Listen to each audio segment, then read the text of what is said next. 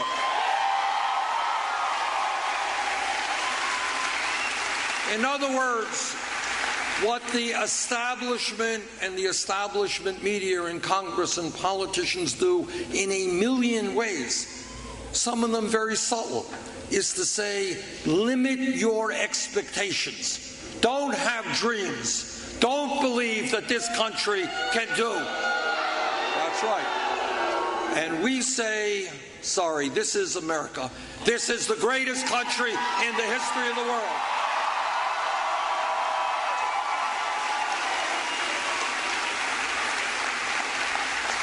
And we are not going to be intimidated by the billionaire class or corporate America or Wall Street. We are going to create the nation that we know we can be. And what this campaign is about is telling you what no other candidate for president will tell you. And that is that no president, not Bernie Sanders or anybody else, can make the changes we need by himself. Can't do it alone. What we need in this country now, more than anything, is millions of people from coast to coast standing up, fighting back.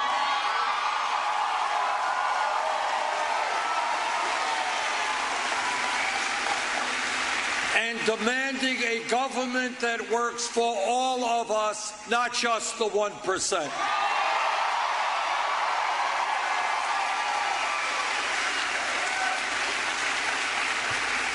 Tomorrow is primary day here in Indiana.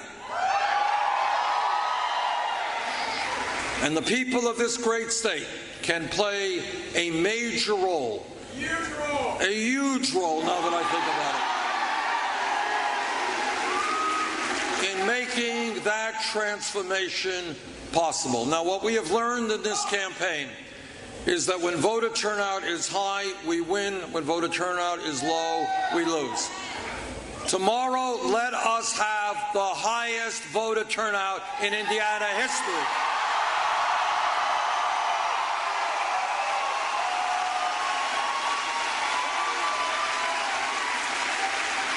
And let Indiana be the 18th state to demand a political revolution. Thank you all.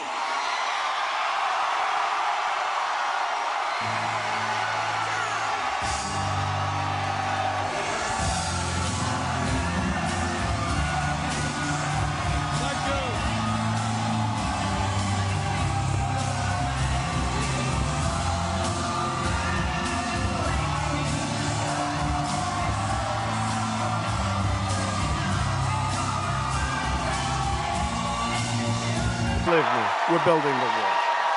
We're building the wall. No, we're building the wall. We have no choice. Do we have a choice? We have to.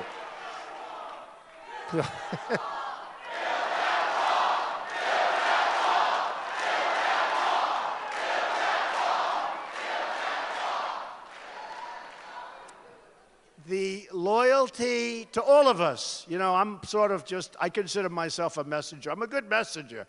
I mean, I've been doing this for 9 months. These other guys have been doing it for 35 years. You know, we're boom, boom, boom. We're knocking them out, you know, like cornflakes, right? But honestly, the whole thing, it's a movement that's going on. And it's, you know, I call it a movement to competence because a lot of it's common sense. It's like getting into a great school. Often, if you like apply to Harvard or you apply to the Wharton School of Finance or you apply to Stanford or you apply, it's really hard to get in, but once you're there, it's okay. It's sort of like much easier. It's hard here to do what we're doing, but we have a mission all together, and we're going to straighten it out. We're not going to make deals like they made with Iran, where we're giving $150 billion. We get absolutely nothing, and now on top of everything, I've been saying it for a long time, you see what's happening in Iraq. It's imploding. Iran goes in, takes it over. They won't have to fire a shot, and they've been trying to do it for decades and decades and decades, and you won't have to fire a shot. We handed it to them. Should have never been there. Should have never gotten out the way Obama got out. How about that? Takes everybody immediately and announces the date. Now, the enemy said, there's no way he's moving that date. Turned out he was right. And that's why I say we have to be unpredictable, especially militarily. You know, they'll ask me sometimes, yeah, we've got to be unpredictable. We are so totally predictable, and it's so embarrassing. No matter what happens, I mean, it's so embarrassing. And what we're going to do is we're going to go out, and we're going to make our country so great again. And it's not going to be, we're not going to be embarrassed anymore by what happens. We're not going to be embarrassed that our 10 sailors get captured, get treated like hostages, like prisoners. And the only reason they gave them back, now with me, they would have given them back. Okay, with me, they would have not taken them. Believe me, they would not have taken them. But the only reason we got them back is because in 2 days, the money was supposed to start flowing into Iran. And you look at what's happening, and you look at how sad it is, and that we didn't get our prisoners, the original 4, and there's actually another one over there, by the way, that nobody even talks about, but that we didn't get our 4 prisoners back before we started negotiating years ago is a disgrace. We should never negotiate under circumstances like that. Never. Never. So I marked down some of the things. You know, we have 2 people left. One is Kasich, nice guy. Now, they made this stupid deal. I mean, anybody in business would not have made the deal. And by the way, since making the deal, their numbers tanked. It was stupid. It's politicians making deals. They're politicians, they're making deals. I mean, how stupid is this deal? And while I assume they didn't ink it, I still say before the ink was dry, it was violated by both parties, right? Politicians, this is what we have. These are the people that negotiate for us. These are the people that are giving us and giving away trillions and trillions of dollars. This is why we have deficits that are 19 trillion, and it's going to be 21 trillion very, very soon, you know, with that really dumb omnibus budget. And you look at what happened with that. Then he picks Carly. Carly's perfectly nice. By the way, she fell off the stage the other day. Did anybody see that? And Cruz didn't do anything. Even I would have helped her, okay? No, it's true. It's the weirdest thing. They just showed it to me coming in. I said, no, I didn't see it. They just showed it to me, and I said, wow, that's really cruel. She fell off. She just went down. She went down a long way, right? And she went down right in front of him, and he was talking. He kept talking. He didn't even look like... That was a weird deal. Man. And then they were both talking. She was talking from the back, and he was talking from there. They both talking. Now, it's a weird... But that was unnecessary, and it was a bad thing to do. And, you know, I said he set a record. first candidate in the history of this country who has no path to victory, who can't win, and he picked a vice presidential candidate. That's hard. And you've got to give her credit for accepting it. She said, I'll accept it, even though there's no chance of winning. I mean, it's a weird deal. But, you know, you have so many different things. And I love seeing all of those people online. And they were there from 6 o'clock. The Fox and CNN, they're all saying from 6 o'clock in the morning. All that big line, that big, huge line, thousands and thousands of people. And even here, there are thousands of people outside that wanted to get in. You people know real estate a little bit better. Congratulations. Look at the people in the front row. Pretty good, right? Pretty good. Pretty good. But I look at the difficulty of politics. I mean, you know, I've been doing this for a fairly short period of time. I've never seen lying and deception and all of the things like this. I've been in business, and they're no angels. And frankly, they're much tougher people. Business is tougher. But, and again, they're not the greatest. You got good ones, you got bad ones, like everything else. But I've never seen lying and deception like you see in politics. It's terrible. It's terrible. It's really terrible. Where somebody will go out and hear me and watch good ovations, and then say the exact opposite. In other words, Trump is going to do this, or Trump will never build the wall, or Trump loves Obamacare. I mean, I always say, how many people have heard this? We will repeal and replace Obamacare. Then I'm listening to, right? We will repeal and replace it. Right? And then I'm hearing Cruz today. Donald Trump loves Obamacare. He will keep it. He will this. Oh, it's so. And I want to take that television and I want to smack it, but I can't. I can't. Oh, and then I heard another good one. I picked Carly Fiorina as our vice president. Donald Trump, on the other hand, will campaign with Mike Tyson. That's true. Now, I don't know anything, but Mike was nice enough. I don't know. I heard on the internet he endorsed me. He said, I endorse Donald Trump. I will say, when you have guys like this, the coach and Fred and all of the people, and Bobby Knight, such an incredible guy. What an incredible guy. What an incredible guy. And so many people. I mean, I'm really proud when you think 16,500 Border Patrol agents, first time they've ever endorsed a presidential candidate they endorsed for. And Sheriff Joe, and I mean, it's amazing. It's amazing. So many of the pastors and the ministers have endorsed us. It's been just an incredible experience. For me, it's been an incredible experience. And great people. I mean, just great people. And I just want to say that, you know, having done this now and having been for a long time and having so many friends in Indiana, and Bobby sort of said it better than anybody could say it. He said, Trump's going to be a great president. See, I can't say that about myself, although I'll say it because that's what we want to hear. I mean, I'm going to bring it back, and we're going to bring it back. But he said, Trump's going to be a great president. And honestly, if we win Indiana, it's over. It's over. They're finished. They're gone. They're gone. And if we don't, they'll win it next week or the week after or the week after. It's fine, you know, because they have no path, whereas I have a very easy path. I mean, we'll win it in the first ballot. And when I look at these guys going around and talking to delegates and buying them hot dogs and hamburgers and hotel rooms and this and that, and they're all playing, just so you understand, they're all playing for the second, third, fourth ballot. We're never going to get there.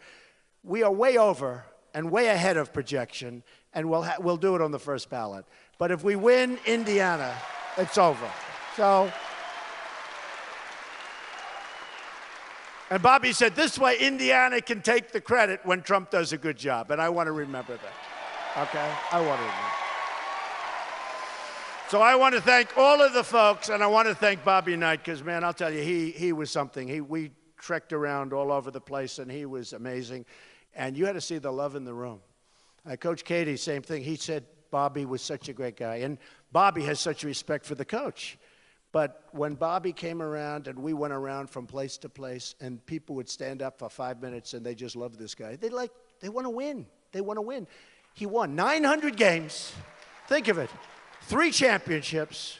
3 championships. It's tough to win those championships. He won 3. 900 games he won.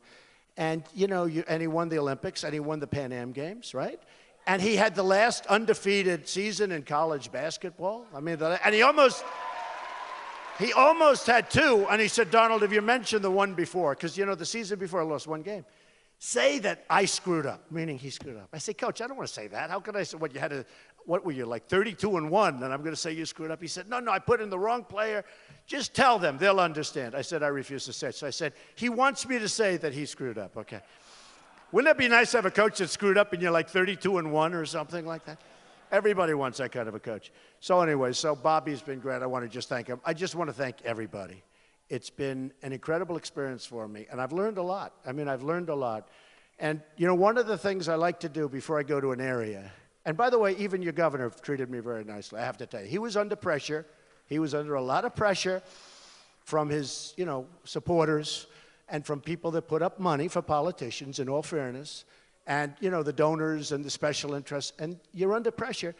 He said nicer things about me than he said about Cruz. Well, it's true, right? If you think about it.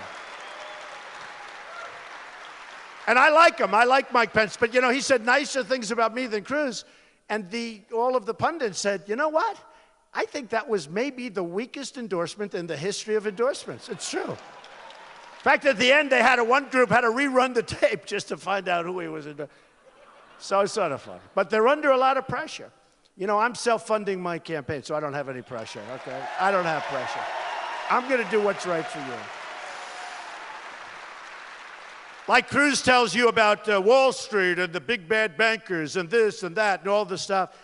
Now, he didn't put down on his personal financial disclosure form that he borrowed $1 million from Citibank and Goldman Sachs. He didn't say that. He left it off, which you're not allowed to do. You know, that's a big violation. I don't know what's the recourse, but it's a big violation. But, in fact, one of the guys mentioned this morning that, you know, was sort of debating him out front. What about Goldman Sachs? Guy knew what he was talking about. He left out the $1 million, didn't put it down on his personal financial disclosure form, and then he'll come and tell you about how he's going to protect you from the banks. Let me tell you, Goldman Sachs and Citibank have him totally under control, folks, believe me, okay? He may talk, but believe me, they have him 100% under control. Me, I'm not taking money, so it's very easy, okay?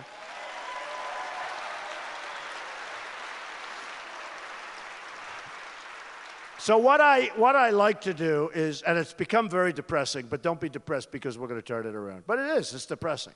I ask my statisticians. I have people, they do nothing but stats, which can't be a very exciting job, right? I wouldn't want, they love it. They love it. Me, I wouldn't want that job. But they're good at it. And they get it right from the books. And they said this area, which is a great area, great people, has lost 1 in 4 manufacturing jobs since 2001, the year Congress voted to put China into the World Trade Organization. Mistake. The vote gave China permanent most favored nation trading status.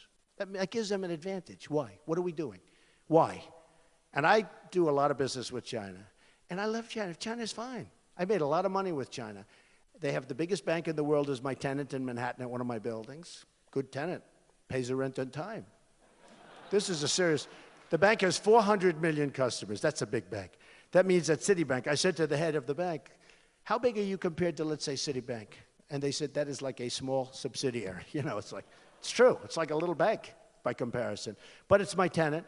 I have 2 big buildings, Bank of America building in San Francisco and 1290 Avenue of the Americas, one of the biggest buildings in New York, biggest floor plates. And I got that through China. Not friendly, unfriendly. It was a war, and it's turned out to be a great deal with a wonderful partner, and we ended up making a fantastic deal. And they buy condos like they're mashed potatoes from me. You understand? It's like pancakes. I'll take one for $10 billion. I'll take one for $9 billion. Nothing against China, and I'm not angry at China, and I'm not angry at Mexico, and I'm not angry at India or Vietnam, which is hot as a pistol right now, taking a lot of stuff away from us. I'm not angry at Japan. They send cars over by the millions. We give them practically nothing. You talk about a trade imbalance. They're up here, we're down like below that stage. It's trade imbalance. I'm not angry at any of them. I'm angry at our leaders for being grossly incompetent and not knowing, right? And not knowing what they're doing because there's no reason for it. So a few more things. Indiana's lost 5,000 jobs over a last period of time, manufacturing jobs. In the last 3 months, you lost 5,000 jobs. That's not good, okay? Last 3 months, you lost 5,000 jobs. Somebody else would say, oh, you're doing well. Great. According to the Federal Reserve, real median household income in the state of Indiana has declined $10,000 since 1999. That means you're working harder and you're making less. Some of you have 2 jobs. I understand it. You know, nobody else understood it. They're all trying to say, what's going on with Trump? I understand it. I grew up, you know, my father was a builder in Brooklyn and Queens, and I would work on jobs. And I got to know, people say, why do you relate so well to like carpenters and electricians? I mean, I grew up with them. I know them better. Frankly, I don't like the rich people so much, if you want to know the truth. Those are the ones I don't like as much. Not nearly as much. But look at this. This area lost about 15% of its construction jobs since the recession. The city of Indianapolis has lost 1/3 of its manufacturing jobs since 1990. Carrier air conditioning. Now, I've been dealing on Carrier since it announced, and I guess a lot of you have heard, because unfortunately, look at all the cameras back there. They always put my speeches on live television, which is a big disadvantage, because I have to come up with a new speech every 4 hours, right? You can't say, it's true. It's true. Otherwise, they'll say he's a very repetitive person. Well, they only do it because of the ratings, but I have to change it up. You know, these other guys, they walk around, they read the exact same speech at every single stop, right? Every single stop, they read a speech, and it's always within 30 seconds of length, and then they walk out. People fall asleep, everyone's sleeping, everyone goes home, nobody votes for them, they're out of the race, you know. Me, I don't have any teleprompters. I'm up here all by myself. Okay? I'm up here all by myself. Even for victory speeches, I saw the other night, Hillary Clinton, she's got a teleprompter. And we will travel north and south and east and west.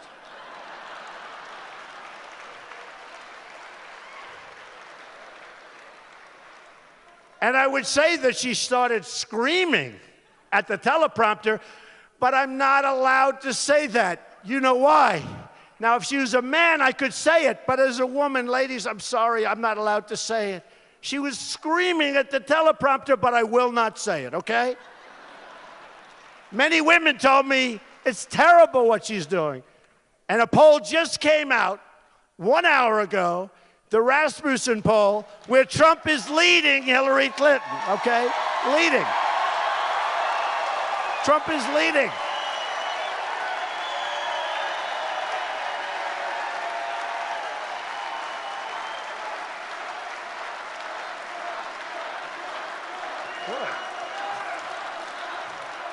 Oh, we're going to win. We're going to win.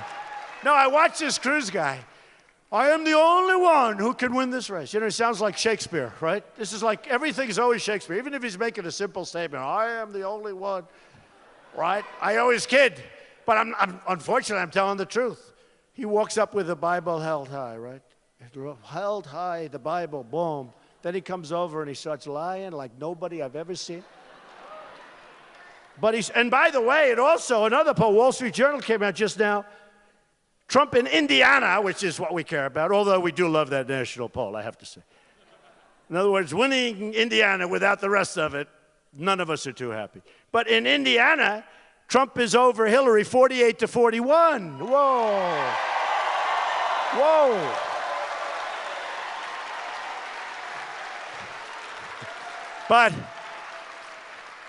But, you know, Kasich, who has not had one negative ad, and he's a nice guy. I don't like his eating habits, to be totally honest. In fact, I was eating at a good restaurant today in Indianapolis, a nice, really nice place. And the owner was great. And they were serving me food. And I said, turn off all the cameras. You know the camera. I don't want to eat. But it's true. I always tell my son, little tiny bites. I tell all my kids, Ivanka, Don, Eric, Tiffany, all as they're growing up, little bites. And I see him, I don't get it. And I've never seen a man make so many news conferences while he's eating. He's always eating. He's never standing up having a news conference. So when I sat down, I just said, do me a favor, get those cameras away. I don't want to be. They'll say I'm copying him. I don't want that. But, you know, his standard line, and Cruz more than anything, he said, I am the only one that can beat Hillary Clinton. He's going to get killed. Killed. So he hasn't had a negative ad, and Kasich hasn't had one negative ad because nobody cares. You know, there's no... Listen to this. So I was saying 55,000 as of a week ago. Well, it's changed. I've had 60,000, hard to believe. Although, if you were me, you'd believe it because every time I see one, and it's all the time. I was in Florida, and I'm telling you, I won Florida in a landslide. But I told my people there's no way I can win. I told my people the day before the election, there is no way I can win because I was there. I owned Doral. And we had this major golf tournament, you know, World Championship, the Cadillac World Championship. Adam Scott won. And I'm there, and I'm telling you, I said to my people, it's going to be embarrassing. I mean, there's no way I can win. Every single ad in Florida for weeks was a negative ad on me. And they were false ads. Well, 90%, 95%, maybe even 95%. But they were false ads, so much lies and deception, false. But they were one after another after another. They'd have 4 or 5 ads in a row. And my people said, Mr. Trump, congratulations, you're going to win in a landslide. I said, how can I win? I got all these negative ads. I said, I'm telling you, I'm not going to win. That's my own insecurity coming out, okay? But I said, I'm not going to win. And we won by like more than 20 points. We won in a landslide. You know, won in a landslide. And then last night, I'm here and I'm watching television. I see all these phony ads, one after another after another. You know, stop Trump or never Trump or whatever the hell they call it. And they formed the alliance in order to never Trump because, you know why? Because the people putting up the money own companies and they do business with China and they do business with Mexico and they want to keep it the way it is, folks, but we're getting killed in these deals, okay? So they're putting up all this money. One guy put up $3 million. One guy owns the Chicago Cubs. I'm rooting against that team now. They own, no, think of it. This guy, Ricketts or something, I never met him. He owns the Chicago Cubs. He's putting up millions. I don't even know the guy. Can you imagine how badly I'd do if he knew me? I'd do even worse, I guess. I don't even know him. I have no idea who he is. I'd still like him to win. They're a nice team. Okay. But you know what? He's putting up millions. Like somebody said, $3-4 million. I say, $3-4 million for what? I'll do a better job than anybody else. Why are they doing this? The only reason is people have interests that you'll never know about. And they do bet against the country. And they don't mind when the country loses its jobs. They don't mind when Carrier leaves 1,400 people go that are great people, moves to Mexico, makes air conditioners, sells them across the border, no tax, no nothing, makes more money, okay? And the air conditioners aren't going to sell for more money. They're going to sell for the same price because they have to compete with Trane. I buy a lot of air conditioners. Boy, do I buy air conditioners. I buy televisions and air conditioners. I buy a lot. But they got to keep it competitive. All it is they're going to make more money. They're going to let go of 1,400 people. And here's the difference with me. You know, for years you've been reading where the federal government is trying to stop the tremendous onslaught of companies that are leaving our country. And that means jobs, folks. It means huge money, and it means jobs. So they say, well, we'll give them low-interest loans. They don't need loans. They got a lot of money. We'll give them other things. We'll give them all sorts of incentives. They don't need incentives. They don't want incentives. Let's give them a real incentive. Every single time they make an air conditioning unit in Mexico and send it across our now very strong border, they'll pay a 35% tax. That's all. That's all. That's all. And you know what? They'll still make money. But one of two things will happen. Either our country's going to make a hell of a lot of money because they're going to still sell them because it may be too late. You know, maybe they've started their plant. It's probably never too late. We'll get them to come back. You know, if we charge them enough, they'll start coming back. And I tell this to the politicians. Well, we like free market. Free market's great. I'm a free market guy. But not when you're getting killed. We're getting killed. I mean, look at your numbers. And you're doing better than a lot of states. Not a lot better. It actually surprised me when I look at some of these numbers about Indianapolis. It's lost practically half of their jobs, their manufacturing jobs. Steel. Look at steel. It's being wiped out. Your coal industry is wiped out, and yet China is taking our coal. So China, and I'm going to open up clean coal, okay? We're going to open up our coal industry again. We have miners that are incredible people.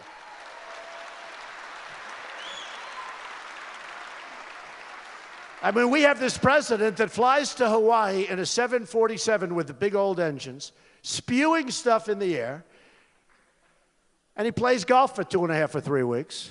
Then he gets on a 740, it's called Air Force One, comes back, and he has a speech on the carbon footprint. Okay? Give me a break. Give me a break. And in the meantime, our miners and our steel workers are being laid off all over the place. Okay? Not going to happen anymore, folks, okay? It's not going to happen anymore. Not going to happen. So the numbers, I love you too. Where is that? Who is that? Oh, stand up. Oh, great First Lady. Thank you. Thank you. That is very nice. Thank you. So it's not going to happen anymore. We're going to be the smart people now. We're going to be the smart people. We can't continue to allow every nation in the world to think of us as fools. And you know the funny thing? They're going to like us better when we get smart. They don't even like us. Look at China. We have rebuilt China. They have taken so much money out of our country. They have rebuilt. When you have a trade, look at the trade deficit with China. $500 billion. A year. A year. $500 billion, okay? Now, negotiated by fools. I mean, maybe they have a conflict of interest, I don't know. In which case, they'd be dishonest, not fools, okay? That would be even worse. But negotiated by hacks, political hacks. I've got the greatest business people in the world. They're going to go and make unbelievable deals for us. We are going to turn it around. We're going to take jobs back. And you know what's going to happen? China's going to have more respect for us. They have no respect for us. They think we're a bunch of dummies, okay? They think we're a bunch of dummies. Now, I've negotiated a lot with China, as I told you, and they come in waves. They don't come with one person. They come with 20 people. Every one of them has 180 IQ. And if one makes a mistake, another one. They have it's like a catch basin. And we'll have some dope sitting there negotiating. And then we wonder why we're doing so badly. I got people that are better than anybody. They're the best in the world. They're very rich people. They don't want money. They don't want anything. They want to play the chess game. You know, they like it. They want to play the game. And, you know, those deals are bigger than any corporate deal. A deal like that, trade with China, you can take all your steel companies, everything else, put them together. It's like a peanut compared to it. These people would love to do it. And they want to do it for their ego. They actually love the country. Some of these guys are, you know, not the nicest people, and some are fantastic people. Carl Icahn endorsed me, great businessman. Other people endorsed me, great business people. And we want to give it to our best. And I know the best negotiators. I know guys that are overrated. I know people that are underrated that you never heard of that are better than anybody. But we're going to have great, great business people. So think of China. They've stripped our country. And, you know, we owe them $1.8 trillion, right? Does anybody know that? We owe them on top of... So they take our jobs, they take our money, and we owe them $1.8 trillion. That's like a magic act in reverse. I want some of the magic act, but we're going to turn it around. China has no respect for us. We give them state dinner. Their leaders come in. We give them state dinners at the White House. And I said, don't do that. Let them come in to negotiate. What are you doing? I actually jokingly said, let's take them to a McDonald's. We'll have McDonald's, and we'll get back to negotiation. Seriously, what are we doing? What are we doing? We're honoring people. And again, I get along great with China. I love, they're all great. I'm just so angry at our leaders for being so incompetent and for being so stupid, okay? For being so stupid. So we have rebuilt China, and they've done it to Europe in a much smaller way, but we have rebuilt China, and bridges and tunnels, and you've never seen anything like it. You go to China, they have highways like you've never seen. You'll see airports. And also, you know, you look at other places. You look at places in the Middle East. You look at places that you've never seen anything like what's going on. We're like a third world country, and we're the ones that should be at the top, and we're at the bottom. Our educational system's no good. Out of 30 countries, we're ranked 30th. You have Sweden, you have Norway, you have Denmark, you have China, you have Japan, You have other countries that are all in the top 5 and 10. We're number 30. And yet we spend more per pupil than any other country by so much that there is no second place. There's no second place. It's so far behind us. And yet we're 30 because we have this Common Core is a disaster. But it's even beyond that. We're going to get rid of Common Core, bring it local, and all of that. You know, I always say that I spent less money in the campaign than any other candidate, any other certainly major candidate. But I spent far less money. Although I'm in for like $40 million. That's not peanuts. It's still a lot of money, right? But you got to see this guy. I mean, Jeb Bush had a thing like 168 million. He's been out of here for months, right? He was getting nothing. And I wouldn't bring up his name, except he was nasty the other day. They interviewed him. What do you think of Trump? Well, he did call me a phenomenon. That was the only good thing. Other than that, it wasn't so good. I said, what's he saying bad about me? He's out of the race. He should be saying positive. Or I wouldn't bring him up. But when they say bad about me, you know, don't we agree? They say bad about me, I say bad about them. Who the hell cares? But he said nasty things. He said, he is not a true conservative. Who cares? We want to straighten out our country.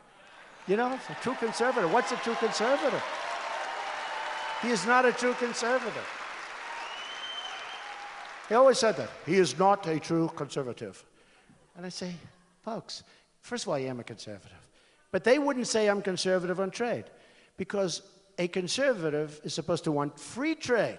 It doesn't matter how badly you get ripped off.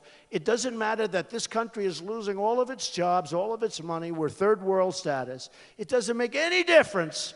National Review. We will stay true to the core, and we will let other countries continue to rip us off because we want to remain a true conservative, and we want free trade.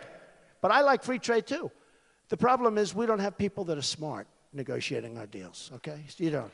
So therefore, we can't do that right now. I'm sorry. Maybe there'll be a time when we can go back to free trade. But you can't have free trade when China and others, but China's the biggest abuser. China is a world-class grandmaster chess player, and they're playing against checker players that are not good at it. That's our people. They're world-class grandmasters. They devalue their currency. Every time they devalue, I just see dollar signs pouring out of the country. They're not supposed to be doing that. But Obama doesn't know what's happening, and he's too busy doing other things, including playing golf and whatever, and he allows it to happen. About 6 months ago, I'll never forget, I said, well, they'll never be able to devalue again. That was 2 years ago. And then they did the greatest devaluation in the last 20 years. 6 months ago, 5 months ago. And a massive devaluation, which meant, let's take more money out of the United States. We're going to take more, our economy's going a little bit bad, let's take more money out of the United States. And we let them get away with it. We can't let that happen. Just remember, they're taking that money from us mostly. They're taking it out of our country. They're taking it out of our hide. They're taking it out of our jobs. We're losing everything. So we have to fight back. Now, am I a free trader? Absolutely. Will I allow our country to be ripped off for years and years to come because I want to say I'm a free trader? Absolutely not, folks. Absolutely not. I won't do it.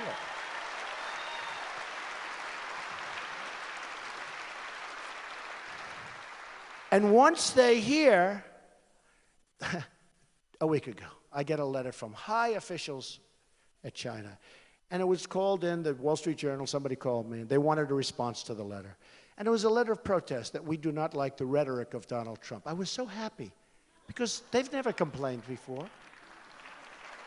They've never complained before. And they wanted a response. And my response was, yes, here's my response. Tell whoever wrote the letter, the Minister of Finance, one of the top people in China, wrote a letter, sort of a letter of protest, was angry that our partnership with the United States, partnership, I don't want that partnership. I want a partnership that works, not a partnership where we're getting ripped for $505 billion, to be exact, dollars, right? Our partnership with the United States is in jeopardy. Well, maybe we're better off not having that partnership. That's another way you can look at it, okay? So, and these eggheads that you watch on television, and believe me, I'm much smarter than they are, okay, just so you understand. You know, they call them the elite. The elite. I have a nicer apartment than they do. I have a nicer plane than they do. They're elite. Why are they elite? We're elite, folks. We're elite. We're all elite, okay? They're not elite. They always talk about the elite. The elite. Half of them, I won't go into it, but very dishonest people. And some are true believers. And really, some are true believers. And they're wrong. They're wrong. We can't afford it anymore. And I tell the story. The last couple of times I told this story about a friend of mine. He's unbelievable. He's dying. He was supposed to have died a year ago. He's just a physically and mentally very strong person. And he's a really good guy. Tough guy, though. Really tough. And he was supposed to have died a year ago. And he keeps hanging on. And I call, and every day, the doctor told me a year ago, good doctor, said he's, Mr. Trump, he won't be around for another month, if he's lucky. That's too bad. And he's still living. That was a year ago. And I say, I sort of equate it to our country. And I call him, and I say, how you doing? And he said, I'm okay. I'm doing good. I feel better. I said, it's amazing. I said, I love you. You're so incredible. You're tough, man. I love tough. Coach is tough. Bobby Knight is tough. Fred is tough. People are tough. And they're good. I mean, it's just, we need toughness. We need a certain toughness, right? We need a toughness. But in a certain way, I equate it to our country. Because our country is like, we've been abused for years and years and years. We've been losing to China for years. We've been losing to Japan with the cars. They send in millions of cars. We send them wheat. We send them nothing practically. The trade imbalance is massive. I look at what's going on, and I sort of equate our country to that. We just keep hanging on, hanging on. But in the meantime, you people are making less money, and we just said it. You're making less money than you were making 20 years ago, 18 years ago to be exact. Probably 20, probably 25. And working harder. But I related him all of a sudden to the country, how strong, how incredible our country is. To be in a position that we can afford to be abused by everybody in the world like that, and we're still here. It's incredible. How great will we be when we get it straightened out? And they're gonna be fine. They're gonna be fine with it. So China is our #1 abuser, and I don't blame them because they can get away with it. But China is our #1 abuser. But what are they doing? They're building a massive military fortress in the middle of the South China Sea, right? They're not supposed to be doing that. They're not supposed to be doing that. Why are they doing that? They have no respect for our president. They have no respect for our country. They're not supposed to be doing that. Now, should we retaliate? The way we retaliate is economically. I don't think we want to start, doing anything for that. And then you also say, well, it affects Japan, it affects other countries, and we defend Japan, and I like Japan. I like the people of Japan. I have a lot of friends in Japan. But we defend Japan, we defend South Korea, we defend Germany. A lot of people didn't know this. I don't. Do you know we defend Germany? Do you know that we're defending Germany? We are defending Germany. We're defending Japan. Japan went in and beat the hell out of China many years ago, right? Japan went in and did a big number on Korea. I mean, we are defending Japan, and that's okay. Because why should we let them start building up? But you know what we're losing on these deals? We are defending the world. We're defending Germany, Japan, South Korea. South Korea is a monster economically. You want a television? It's South Korea. You want air conditioning? You want anything? You got to order. The biggest ships are made in South Korea. We defend them. We have 28,000 soldiers on the border, right? 28,000 between North and South. The maniac. I call him the maniac. And we got to do something about that. And by the way, China can do it with a phone call, okay? They can do it with a phone call. All we have to do is say, got to do it. Got to do it, folks. You better do it. This guy's playing with nuclear. It's our biggest problem. You know, Obama thinks our biggest problem is global warming. Can you believe this? No, it's true. I heard it, and I said, no, that's a joke. Who told that joke? That sounds very... Was that Jimmy Fallon? Was that Jimmy Kimmel? Who told that joke? That's very... No, that's not a joke. And then I went, and he really meant it. Our biggest problem is global warming of the nuclear variety. And we better be damn careful. We better be damn careful. We better be very, very careful. So you look at what's going on, and we defend all these people. We defend Saudi Arabia. Now, until the oil went down, and they're still making a fortune, but until the oil went down, They were making $1 billion a day. $1 billion a day. We defend them. And we have military bases where we pay the rent. We pay rent. Okay? Think of it. We pay rent. They probably negotiate. Well, we'll give you a good deal. Pay us what? Pay us. We're paying rent. What's going on? How stupid are these people? How stupid. $1 billion a day. And I have many friends in Saudi Arabia. They're good people. Talk about people buying apartments. I mean, they got so much money they don't know what to do. They make my plane look small. I'm very embarrassed. They wouldn't be there, honestly, they wouldn't be there for 2 weeks if we didn't defend them. You look at what's going on with Iran. Iran's now taking over Iraq. Look at the rioting in Iraq, just like I predicted. I'm really good at this stuff. You know, they'll say Donald Trump, and they'll never put in what I said. For instance, they say, Donald Trump wants Japan to arm and wants Japan to go nuclear. No, I never said that. I said, I want them to pay us to defend them. And if they won't, perhaps someday they're just going to have to go it alone, folks, because we can't continue to be the policemen of the world.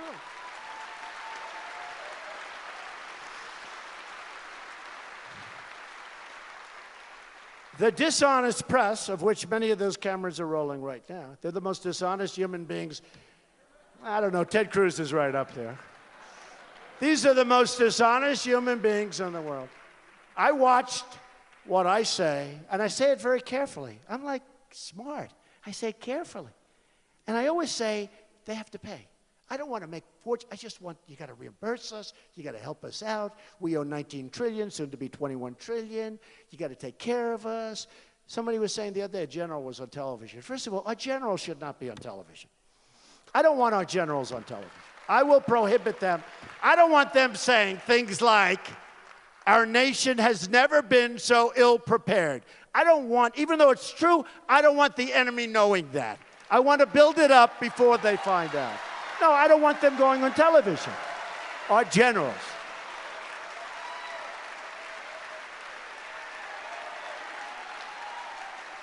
Our generals. You think General George Patton or General Douglas MacArthur, do you think they'd be on television saying about how weak we are? Number one, they wouldn't be on television because they'd be knocking the hell out of the enemy. They wouldn't have time, okay? But, I mean, I see a certain general. I don't want to mention his name because he's a high-quality guy. He's getting ready to leave a year ago.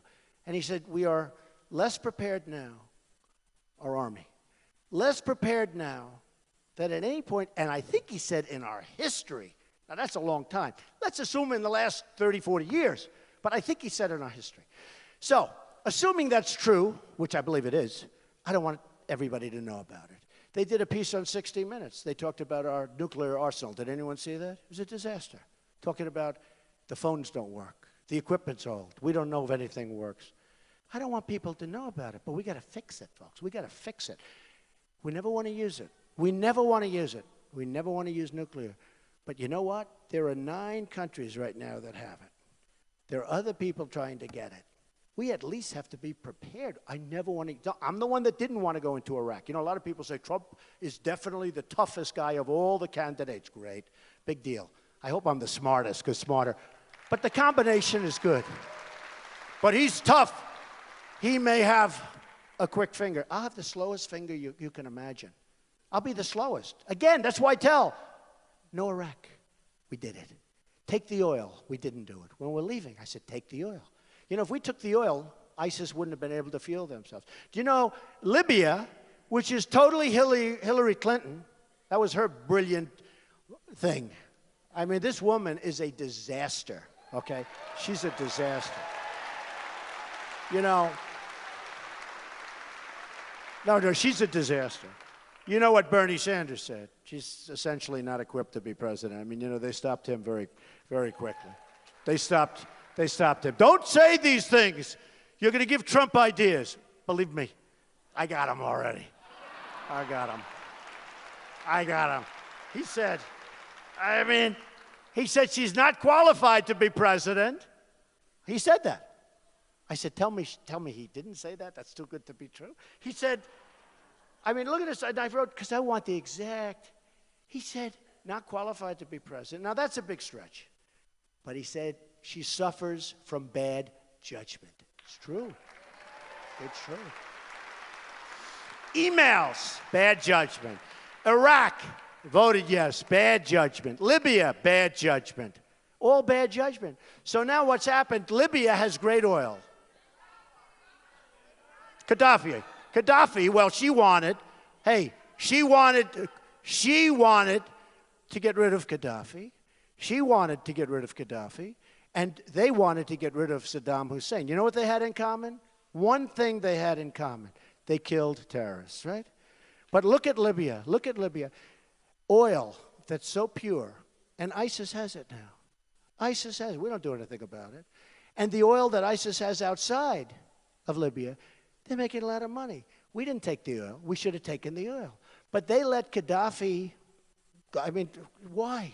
Would we have been better off if our people didn't do anything? They killed terrorists. So we've got to get smart. We've got to get smart, and we've got to get smart fast. And we have to start investing money, and we have to get ISIS, and we have to get ISIS out, and we have to build our military. We have to build our military, which is totally depleted. And we have to take care of our vets who have been treated worse than illegal immigrants. We have to take care of our vets. Have to take care of our vets, our greatest people. So here's what's going to happen. Here's what's going to happen. I mean, somebody gave me a hard time on Saddam Hussein. Well, he was a bad man. I know he was a bad man. But he controlled that region, and frankly, he didn't let happen what's happening now. Take a look at Iraq. Turn on your televisions. They're rioting in Iraq. They took over the whole thing. It's a total disaster. And you take a look at Libya. You take a look at what's going on. Look at the oil that's pouring out, funding wars all over the place. And we don't do anything about it. So here's what we're going to do. You're going to remember in 5 years, in 30 years, hopefully in 50 years if you're young enough and healthy enough. But you're going to remember this day. But more importantly, you're going to remember tomorrow. Because tomorrow we got to get out and vote. Tomorrow is so important. Tomorrow is so important. A guy like Ted Cruz can never, he doesn't have the temperament. He doesn't have the temperament, believe it or not. A guy like Ted Cruz cannot do it. Kasich can't do it. I call him 1 in 42. He's won one race in 42. That was Ohio. And I would have won if I went there for 2 more days in campaign.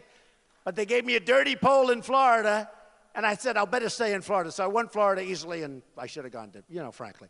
You know that story. But I should have gone back to Ohio. I would have won. Then I could have said he's 0 for 42, or whatever the number is. It keeps increasing every week. But I will promise you one thing. We will be the smart country from now on, not the dummies, okay? Not the dummies. Because this is a movement that's going on. We have a movement going on, the likes of which this country has never seen, they say. Time magazine, many covers of what's going on with the movement. I'm the messenger. This is the movement. And it's a movement like they've never seen. Bill O'Reilly said the other night that in his lifetime, this is the greatest phenomena, political phenomena that he's ever seen, what's happened with Trump and us. That's a big statement. Smart guy, tough guy. And many people have said the same thing. But I say we have to win. And I don't just mean nomination. We'll beat Hillary. That's why I was so happy with that poll. Because these guys won't beat Hillary. They won't beat her. As soon as Kasich gets the first negative ad, I told you, 60,000. It's up to now 60,000. As soon as Kasich gets the first negative ad, boom. As soon as Cruz gets some negative ads, boom. I withstood 60,000 negative ads. I mean, one thing, you know me, folks. Man, do you know me. But 60,000, $100 million of negative ads, and I'm beating Hillary in the last polls, and the other ones were tied. And I haven't started, folks, and I haven't started yet. Don't forget, senators, governors, top people, smart people, 17, boom, boom, Walker gone, this one gone, Bush gone, low energy, Bush gone, all gone, all gone.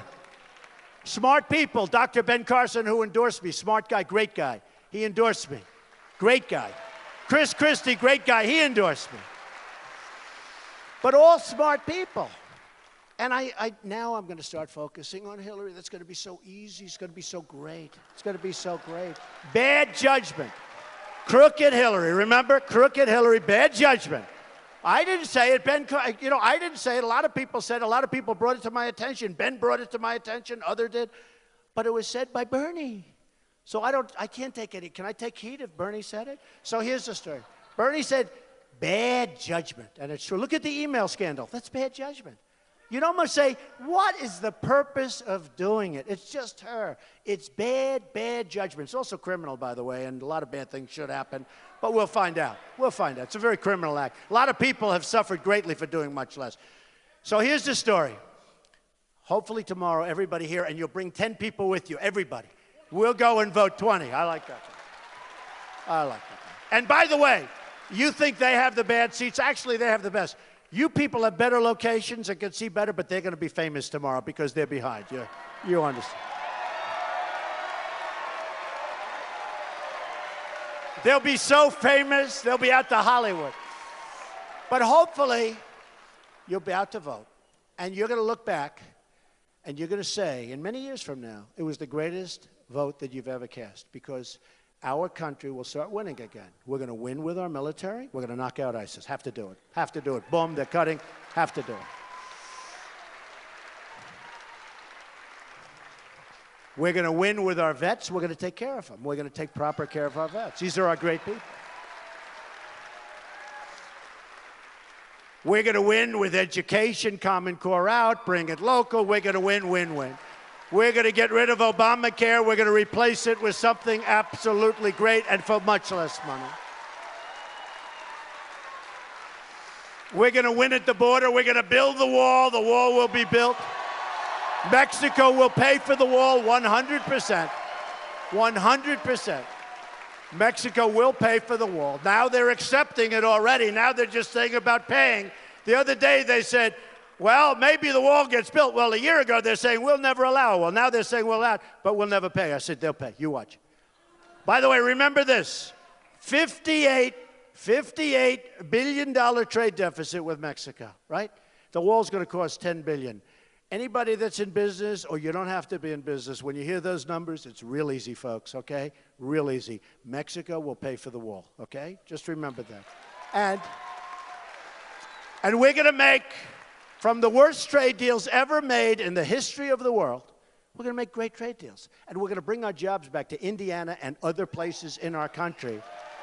And we're going to become a dynamic economy again, and we're going to become a great country again. And what's going to be, folks, it's going to be America first. Every deal is going to be America first. We want to work with people, but it's going to be America first. And we will make, and I promise, we will make America great again. Go out and vote. Thank you, everybody. Thank you. Thank you, everybody. Thank you. Thank you, everybody.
All right, guys, that's a wrap on this Donald Trump event in Indiana. There's a couple things coming up. Carrie Lake is live in Washington, D.C. She did just wrap up her interview with President Obama a couple of hours ago. We're going to be carrying that live. Not live, rather, but we'll be carrying it soon. Oh, and looks like they've already cut to Hillary Clinton. Hillary Clinton in West Virginia.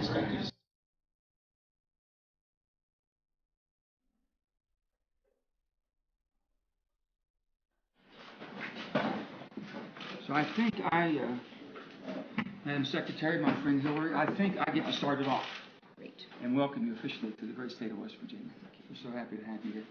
Let me just say a few things, and I go on a personal note. I want to thank Hillary Clinton for coming here today. There's a lot of places she could have gone today. There's a lot of places in West Virginia she could be, other than here today. And we know it's probably one of our areas that we have to do more work working together to diversify and move on. We've got to do it. We've got to help. And I give you all the credit and courage in the world for doing what you're doing. And this is, you've got to see the front line, and this is it. And I can tell you a little bit about Hillary Clinton. Would say this, for her husband to come yesterday, we went to Logan. And these are people I've worked with all my life. Down here in Mingo County, same thing, dear friends. But I know the hurt and what's going on. It's easy for anybody in public office to go visit with your friends all day long, because they're going to give you an attaboy and thank you and nice to see you again. To go into the area where it's most concerning and most troubled, and Bo, we talked about this earlier. Bo's a laid-off coal miner, and he knows what's going on, all his friends and everybody around this table. That's where leadership. That's truly leadership. A leader can't fix something if they don't know what's wrong. And so, if you want to know why I support Hillary, and I'll give you some other reasons too. First of all, we've got a thing on the front line right now. It's called the Miners Protection Act. If we don't do something in a piece of legislation that protects the miners' pensions and their health care, then at the end of this year, they're going to lose their health care. Most of these are widows. Their husbands have already passed away from black lung. These are widows. These are families that are depending on it.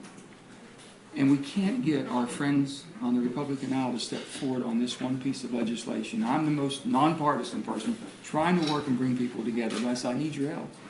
And we're doing everything we can on that. She's the first one that stepped up on a national level and brought national attention to make a commitment. She says, Joe, I guarantee we're going to get, if that's not done before I get there, it'll be done after, soon, the first thing when I get there. So we have a Miners Protection Act. We have a Miners Safety Act. We all saw what went on, UBB. And I will say this, when we had Sago, Aracoma, these mine disasters, I was governor. Then we had UBB. I stayed every minute, every night, and every day with the families until we recovered the bodies, and there's nothing more heartache than that. The first calls I received was from Bill and Hillary Clinton. What can we do? How can we help? It just, and so I know where their heart is. And I've said that. I mean, you know a person's heart. You can work past anything. So for that, I thank you again for the compassion you have for these hardworking people. West Virginia, and I tell your children when I speak to them all, I say, you ought to be so proud to be West Virginia. We mined the coal that made the steel, that built the guns and ships that defended the country. We built the industrial might. We built the middle class.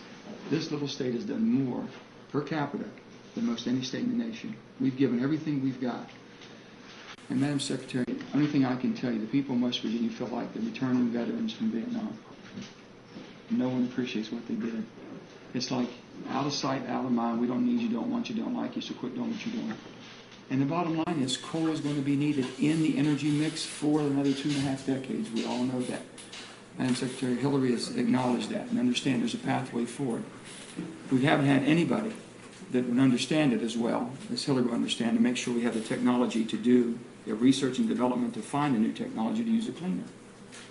But right now there's been a tremendous shift. I tried to explain the economics, and I said, it's no different if you buy a gallon of gas and your best friend owns a filling station, and your best friend is selling gas for $2.29. A competing station, you don't even know the person, selling it for $1.99. Where are you going to buy? That's the market, as best I can explain it. So with that being said, the thing that you will hear, Hillary, more than anything else is people said no one had a plan. You saw this could happen. What's happening now in this mass shift and the economic opportunities coming out of high school, what can you make coming out of high school going into the mine?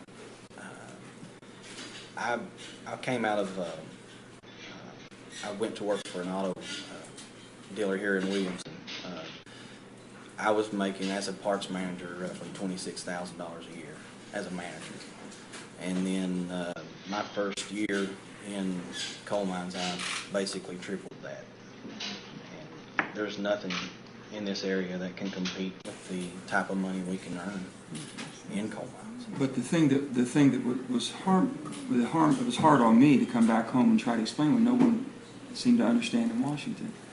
And I begged and pleaded and done everything humanly possible. The only recourse we had was the courts to hold up before they brought regulations from EPA until the technology.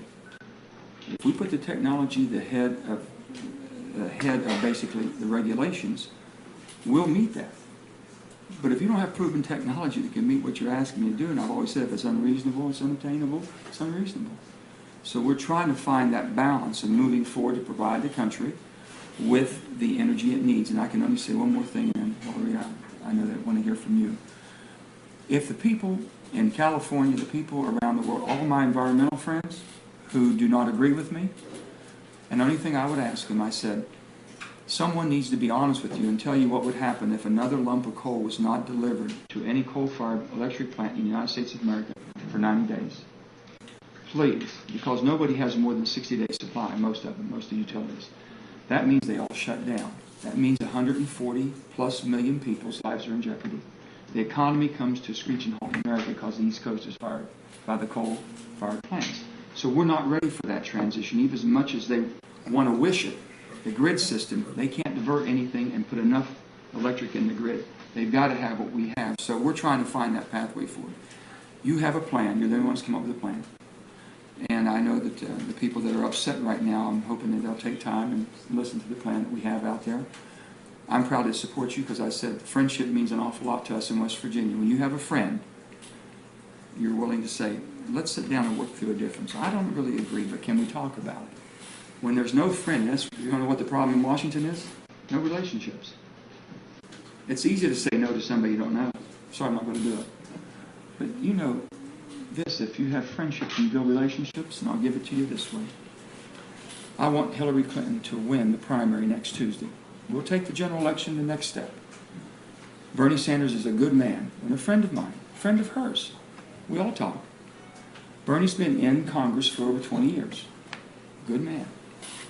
Ideas are out there. He speaks about it very passionately, and he's so passionate about it. And it makes you think, okay, how can we make something like that work? And Bernie has, since he's been running for president, one other senator that says, Bernie, I'm going to support you and endorse you. Hillary, being a former senator, she was not there when I was there, she'd already moved on to Secretary of State. Being a former senator, Hillary has people that know her best, and as friends we know people best, that's who you kind of support. She has 40 senators supporting her. She has 200 people in Congress supporting her. If you want to get something done in Congress, you've got to have people who want to work with you first. And I'm not saying anything derogatory about Bernie. If you take all of Congress, 535 people, he has 8 people supporting him, endorsing him. It really speaks volumes that the lady we have sitting here is going to be our next president. I just want to make sure the people of West Virginia knows that we have a friend. No matter what they might think out there and what they're saying, we have a friend. And if I didn't think she would understand who we are, if I didn't think she was my friend, I wouldn't be sitting here. And I mean that, and she knows it. We've had a 25-year relationship of being friends, can trust each other. We've talked about different concerns. She's always been there for me. She's never told me something that wasn't factual. If she didn't know, she said, I don't know, I'll find out. I mean, that's all I can ask of her and Bill. And I look to continue that friendship and that relationship.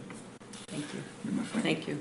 Well, I feel exactly the same way. And I am very grateful for Joe's kind words. We are friends. We have had a chance to talk through and think about a lot of these difficult issues together. Bill was here yesterday. They were together yesterday. And the conversation just never stops because I'm determined that we are going to do whatever we can to help the people here in West Virginia who deserve the gratitude of our country for everything that you have done over so many decades. And it is a question of both the protection of benefits that you have earned, and something that I feel very strongly about because I personally consider this to have been a American government-backed promise going way back to the 1940s. 1947. 1947. Very true. That's right. So this is not just a contract between a company and the employees, the miners. This is an American commitment, and I feel very, very strongly that it has to be fulfilled. And I fully support what Joe has been trying to do to get a bipartisan agreement to guarantee and have a federal backstop for those benefits. I also strongly support the Mine Safety Act, the legislation that he's been trying to promote is named for the late Senator Byrd. And I remember working very closely with Senator Byrd when some of those accidents took place. And I was on the committee in the Senate that was asking a lot of the hard questions and trying to force through some of the changes. So I take